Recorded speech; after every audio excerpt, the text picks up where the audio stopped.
আসসালামু আলাইকুম ভিউয়ার্স, আশা করি সবাই ভালো আছেন। তো আরেকটা ভিডিও যেটা হলো একজনকে একজনের দেখা স্বপ্ন, ওনারা স্বপ্নে কি দেখছেন ওইটা নিয়ে, এবং দেখার পরে কি হলো।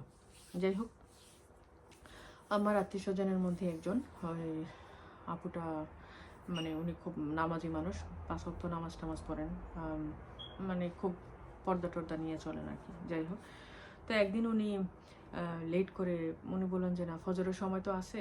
উনি আবার ফজরের আগে উঠেন, এভরিডে ফজরের আগে উঠেন, 2 রাকাত 4 রাকাত নফল নামাজ পড়েন, যেমন পারেন আর কি পড়েন, আর দোয়াটাই করেন, কোরআন পড়েন, এরকম।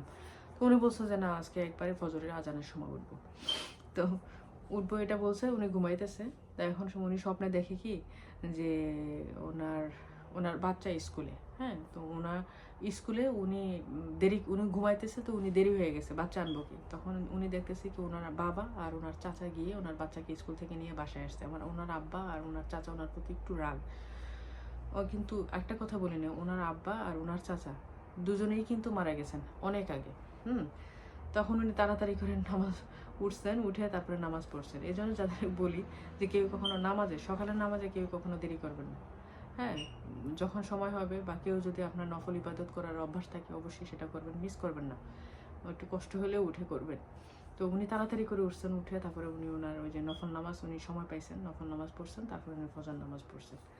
এইটা হলো ওনার স্বপ্নটা। উনি আমাকে বলছিলেন এবং উনি বলছেন যে এরপর থেকে আর আমি, মানে যদি ঘুমাই যায় সেটা ভিন্ন কথা, বা জাগা অবস্থা আমি আলসামি করে বেডে শুয়ে থাকি না।